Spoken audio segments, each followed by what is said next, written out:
I mean, Vector and Renee are the only two times left in the competition, and maybe one of them can do it. Maybe one of them can finally become that first three time. Indeed, indeed. If they don't, then there's a lot of two times next season. But There are. Onto your Premier playoffs, Barman. You're the one who knows this tier more than any of us, so I expect you to get a lot of these right.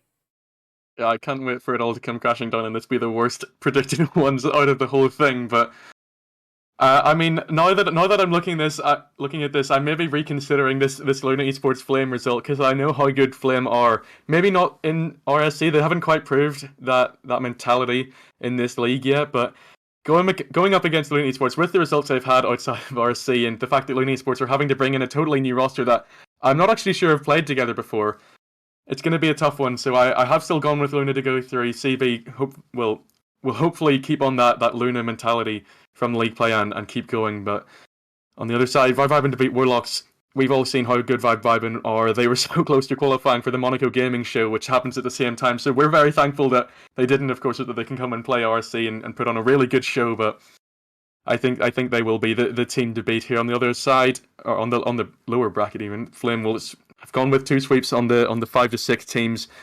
Not backing Vulcan and Oreos here. I think the top 4 are stronger, but I'm sure they'll be willing to play upset to that Flame and Warlocks to go through to that lower semi, where Flame, I think, win against Warlocks, despite finishing lower than them in the table. I think they are the better team, and I do think they then get that rematch against Luna and win against them after Luna dropping that upper final, where Flame will go on to get the Game 7 bracket reset, but fall in the end to Mingo, Crispy, and Spectre, just because of how strong they are and how much people are predicting this team to even have a chance at RLCS. This is a really, really tough team, and a couple of Flame players have been in the RLCS main event before, but I think at the moment Vibe Vibin are stronger.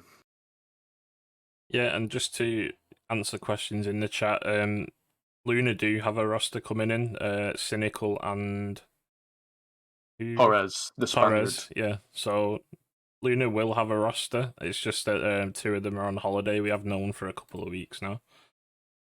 And another point is Torres and Mingo, former teammates, so that Luna versus Vibe matchup even more interesting now. Indeed, indeed. But Buddha, this is one of the tiers that you don't really know too much about, along with myself, but we just follow Bam here. Tell us what your predictions are. We're just here for the sake of it at this point of this tier, but just from what I've heard from Louis, with this new roster coming in, it's still a very strong roster. That's why I predict them to go all the way, but I think they'll only go to Game 5 just because it's kind of a different roster, and I think they'll just need a little bit of time to warm up. So I think they will get that Game 5 onto Flame. Obviously, Vibe Vibin, a very strong side, as mentioned many times. They'll get that 3-1 onto Warlocks. Obviously, Warlocks dropping down with Flame. Flame, I think they'll just get that edge onto Vulcan, 3-1. Vulcan, they'll put up a good fight, but Flame, I think they've just had that stronger performance in league play, and Warlocks getting that 3-1 onto Oreos. Oreos, a pretty decent side, but Warlocks, I mean, they're just better, let's be honest. That's the reason why they finished third, so close behind Vibe Vibin. And obviously, Warlocks getting that Game 5 onto Flame. I think Flame could potentially go onto that lower final, but I think Warlocks will just edge this one out. And obviously, in the upper final, Luna Esports. I mean, I'm just rooting for Luna Esports at this point, just to go against Barman for the prediction points, you know what I mean? They'll get that Game 5 on the Vibe Vibin, and then they'll drop to that lower final. You could probably say it would be a sweep, but I think Warlocks, they're just going to have that momentum, just going for that lower bracket run, so they might get a game for themselves, maybe even a second, but Vibe Vibin will take that one 3-1, and then here, I've gone for the Game 7, the bracket reset from Vibe Vibin. I think they'll come out swinging. I mean, I wouldn't be surprised if it was even like a 4-1, 4-2. But I think Luna Esports, just after over time with this new roster coming in, I think it will just build up and they'll finally find themselves in the mesh in this Premier tier. And I think they will take it all the way in that bracket reset 4-2. Okay, you have Luna Esports.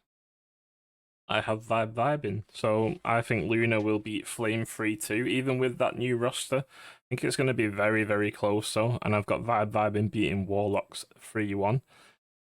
Into the lowers, I've got Flame beating Vulcan 3-1. We didn't really see much from a roster that had a lot of potential in Vulcan. They did, I think, lose more than they actually won.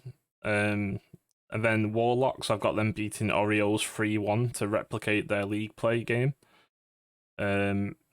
in the lower semis, I've got Warlocks to just beat out Flame 3-2. I thought I was doing Marbs a disservice here, but I think it's going to be a game 5. Warlocks have shown that they are here to play this season. They did finish 3rd. In the upper final, I've got Vibing beating out Lunar Esports 3-1. Obviously, looking at it last night, I don't know much about Cynical and Torres and how they've played together. I tried to get some knowledge off Barmanitan about previous results, but he said he didn't know too much about their results either.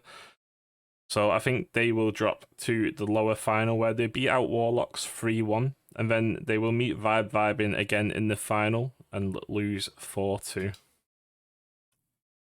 Yeah, I mean, again, it's really, really close. We've seen 5 out of 6 of these teams have a player of the week, so they all have pop-up.